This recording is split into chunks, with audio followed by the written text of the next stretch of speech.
Mikhail states that Myron saw everything. The hidden truths that no one knew about, the darkness lurking within his family, the Kelebos family. Kelebos intentionally ensured that this darkness never reached Myron. But from the moment Myron was born, he grew up to embody the honor of the Kelebos family and became an imperial knight, Kelebos's last conscience. However, that very conscience uncovered the truth. Myron then tells Mikhail that he has made up his mind and will reclaim his family. Myron further asserts that he needs to change the family and challenge the notion of a necessary evil, which he believes is merely an excuse to justify his father's wrongdoings. Myron acknowledges that it was Mikhail who revealed the truth to him, and he believes there was a reason for it. Hearing this, Mikhail thinks that, as expected, Myron is quick to grasp the situation. Mikhail then suggests they start planning, though it won't be a short-term plan. It may take years, but that's all right. Myron asks what he needs to do, and Mikhail realizes that it will be Myron, not him, who will rebuild the family. Mikhail then tells Myron to simply continue what he's doing.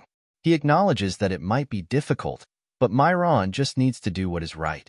Myron responds that he's uncertain, to which Mikhail advises him to remember one thing: not to falter. Mikhail urges Myron never to forget what he is feeling right now and warns him not to be consumed by hatred or become a passive bystander. Mikhail reflects that Myron is developing well, serving as Kelebos's restraint. Myron informs Mikhail that he will report back after the investigation into the Dark Guilds has concluded. Mikhail replies that if Myron needs assistance, he can seek help from the temple associated with the Mikhail family. Mikhail then wonders if honor or the notion of necessary evil will prevail, but he is confident that the former will triumph. He then tells Myron, "Let's get started." The scene then shifts to Kelebos's room, where a frustrated Kelebos struggles to understand what is happening. He tries to calm himself, convinced that there is no way Mikhail can handle all the Dark Guilds in the Empire by himself. Kelebos finds this threat absurd, but he realizes that, for now, it's necessary to yield a little. If the Emperor hears about this, nothing good will come of it. First, Myron. Kelebos thinks that he needs to summon Myron.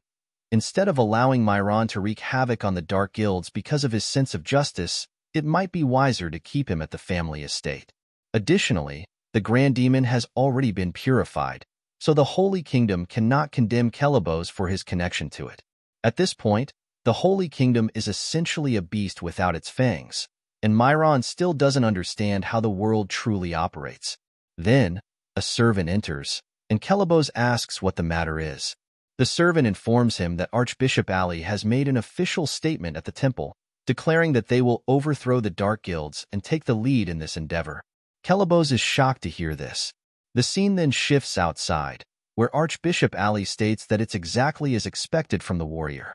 Mikhail gives Archbishop Ali no time to be disappointed, marveling at his own ability to make such a decision in a short amount of time.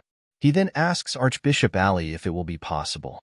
The Archbishop responds that, although the Holy Kingdom no longer holds the same power it once did, it remains the Holy Kingdom, and they only need to deal with the demons hiding there. Hearing this, Mikhail reflects that, although the Archbishop now has the demeanor of a kind grandfather, in his youth, he was quite renowned as the Demon Crusher. Archbishop Ali had effortlessly vanquished demons and served as a heretical interrogator, with contributions that helped turn the tide in many battles. Mikhail then tells the Archbishop that, with Marin's assistance, they will finish the task. The Archbishop notes that Myron is the second son of Kelebos, to which Mikhail replies that just because Myron is a Kelebos doesn't mean he is like the others. The Archbishop can trust him. Mikhail further requests that the Archbishop wreak havoc on the Dark Guilds within the capital. As opportunities like this are rarely given to those recognized as Imperial Knights, Archbishop Ali agrees with Mikhail. Following this, Mikhail tells Myron that he will leave the rest in his hands and reminds him not to forget what he said earlier. Myron responds that he will be careful. At that moment, an angered Kelebos enters the scene and demands to know what Mikhail is trying to do. Kelebos asserts that, as an outsider, Mikhail has no right to interfere. With a smirk, Mikhail asks Kelebos what he means, pointing out that this Imperial Knight, who has the Emperor's permission, will be investigating the Dark Guilds. Kelebos then turns to Myron and asks what he is doing, invoking the honor of the Kelebos family. Myron responds firmly, telling his father that he will not falter, as the emperor has granted him permission to investigate, and he has received the proper authority to do so. Myron asserts that he has come to do what he believes is right, and if his father truly understands what honor is, he will not stand in his way. Angered, Kelebos asks Myron if he wants to be disowned by the Kelebos family. Myron tells his father to go ahead and do it, stating that no matter what his father does, he will not stop what he is doing, so his father should give up. Mikhail then advises Kelebos to follow his son's advice. Kelebos, frustrated, asks Mikhail if he planned all of this. Mikhail calmly replies that he simply did what he needed to do as the warrior. The scene then shifts outside, where Mikhail tells Set that they will be leaving as well, remarking that their time was well spent. Set asks Mikhail if he wasn't a bit too aggressive, considering that Kelebos is one of the great families. Mikhail replies that it's fine, as Myron will take care of it. Mikhail reflects that it has been 4 days since Archbishop Ali made the official announcement, and with the Archbishop and Myron leading the charge, members of the Central Temple swarmed the Dark Guilds, uncovering countless traces of their sins. The confused Dark Guilds were swiftly dismantled, and within the span of 4 days, the Dark Guilds to which the Kelebos family had largely contributed were completely destroyed. It was later reported that when the Emperor heard the news, he laughed for a long time. Mikhail then tells Set that he isn't the one doing the hard work. Myron is acting on his own, doing what he can, even if it means shedding tears. When Myron struggles, Mikhail says, he will only need to step in a little. Upon hearing this, Set informs Mikhail that he has a strange personality. Mikhail then leaves the capital and heads to Draculion. A year and a half passes, during which Mikhail remarks that Draculion looks quite lively now. Teeps informs Mikhail that if it weren't for him, the place would have been neglected and left in ruins, expressing gratitude and stating that it's all thanks to Mikhail. Mikhail replies that he just did what needed to be done. A week ago, Teeps returned to Draculion with about 30 demon hunters. Mikhail has met some of these hunters, while others are new to him. Some bear the werewolf curse or the demonic eye. Teeps then asks Mikhail if there are some among them who aren't as welcome. Mikhail confirms this, but reminds Teeps that he was the one who instructed him to gather these people. At that moment, one of the hunters, cursed with the werewolf affliction and named Ansbach, sees Mikhail and comes over to greet him. Mikhail asks Ansbach if he still experiences nightmares. Ansbach replies that there's no way to stop the nightmares, stating that because of those demons, he had to take down his own family with his own hands. A girl then asks Mikhail if, by staying here, they will be able to kill those demons. Mikhail tells them that they need to train, emphasizing the importance of strengthening their minds and not being consumed by hatred. He adds that while he won't say hatred is wrong, it must be controlled. Mikhail reflects that the hunter's hatred toward demons is justified, and it's understandable for them to feel hostile.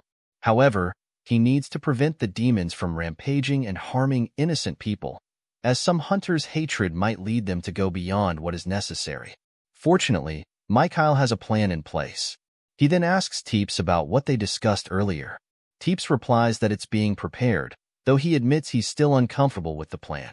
However, Teeps fully trusts Mikhail's judgment and asks if it's truly necessary. Mikhail says, of course. At the same time, the scene shifts to Leon, who is training with a shadow of his future self that Mikhail created. This future version of Leon, whom we'll call Shadow Leon, strikes at Leon, sending him flying into the wall. Shadow Leon remarks that Leon is still weak. Angered, Leon tells Shadow Leon to stop talking nonsense. Shadow Leon replies that Leon is as stubborn as ever, noting that he was also stubborn when he was young. Leon thinks to himself that he still can't see an opening, but it's better now than before. In the beginning, Leon didn't realize there were no openings. He considers going after a blind spot, but recognizes that while he doesn't see an opening, securing a way out will take time. Deciding to attack first, Leon recalls that the true worth of Molière discipline isn't restricted to the use of aura. Rather, while there is a limit to its level, beyond aura, it's possible to absorb and use other forms of energy. With this in mind, Leon strikes at Shadow Leon. Shadow Leon takes the strike head-on and thinks to himself that Leon is using divine power. However, It seems that Leon is either unaware of this or is instinctively using it because he is fighting Shadow Leon. Shadow Leon observes that Leon appears to be excessively using his aura and speed, even restoring his torn muscles with divine power. This suggests that Leon is on the verge of manifesting a power that surpasses Shadow Leon's limits. As Leon stands before Shadow Leon with a serious gaze, he declares that this time it will be different.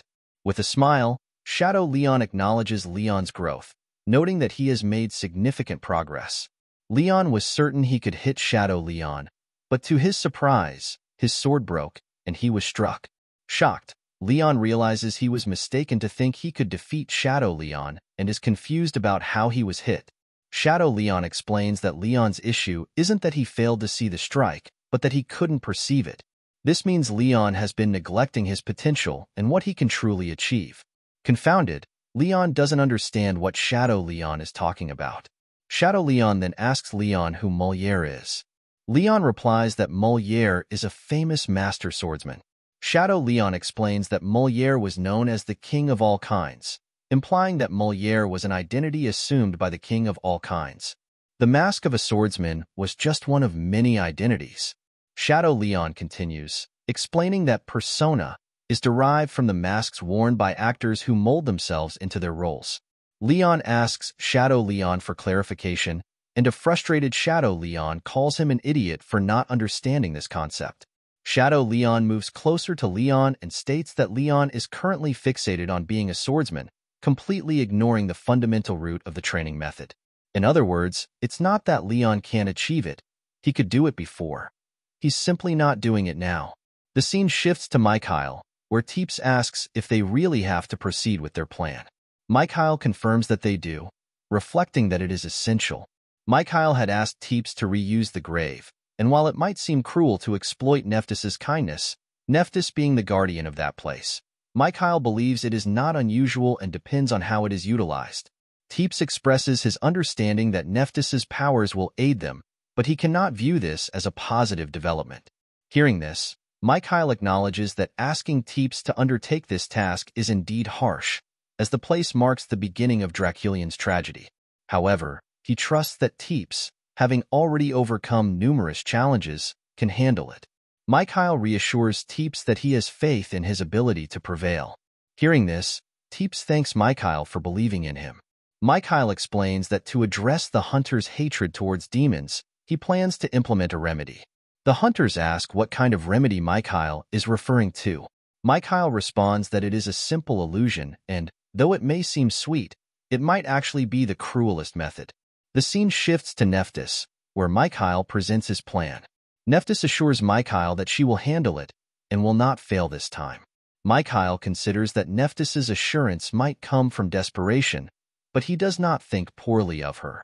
He believes that if Nephthys can overcome her self-serving kindness, her powers could be used for good. Mikhail decides he should visit and informs Teeps that he will leave the rest to him and Nephthys. At that moment, someone calls for Mikhail. Turning around, he sees Leon covered in bandages. Surprised, Mikhail asks what Leon has been doing to sustain such injuries.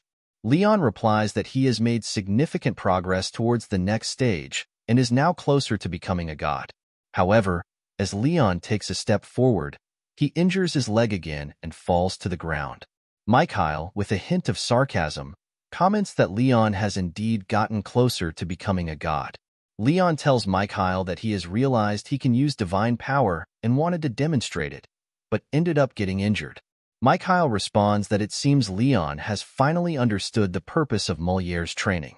He acknowledges that this is a positive outcome from Leon's training. Leon then asks if Mikhail was aware of this.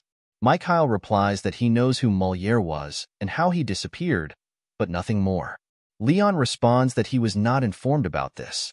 Mikhail tells Leon to seek the information himself, as he is not going to provide it. He then questions whether Leon truly approached the training in his own way. Leon insists that he is not useless. Mikhail acknowledges that it's more than just that and reflects on how, before his regression, Leon could not reach the Grandmaster level. It wasn't due to a lack of ability, but rather a lack of time.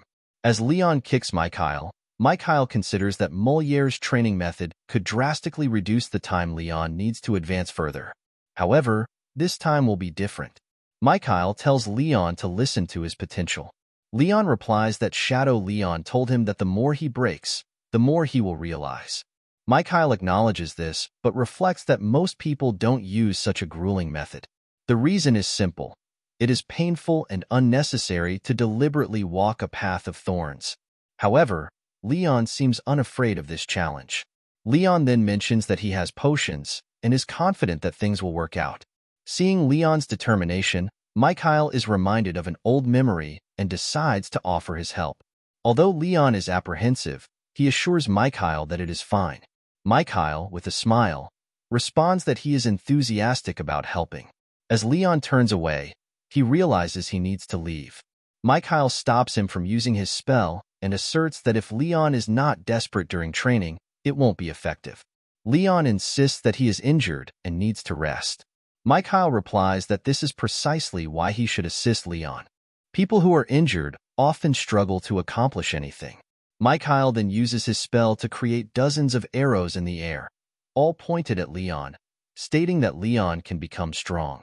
Frustrated, Leon tells Mikhail that he wants to become strong in a normal way. With a smile, Mikhail instructs Leon to run and launches all his magic arrows at him. The arrows rain down, hitting the ground around Leon. A month later, Teeps informs Mikhail that the method has been very effective, as the trauma of the demon hunter sent by Nephthys has improved somewhat. Mikhail reflects that Nephthys did not repeat the mistake she made before, using this opportunity wisely. He then meets with Nephthys and tells her that he heard she resolved all the trauma of the visitors. Nephthys replies that she cannot afford to make the same mistake twice and asks if Set agrees as well. Set then appears in her original form. Nephthys inquires if Set has finally regained her original abilities. Set responds that she has not yet done so. Nephthys interprets this as a sign that Set may still recover her abilities, which is positive, as it means Set has at least broken free from her past. Set, however, clarifies that she has not moved on and does not plan to, surprising both Mikhail and Nephthys.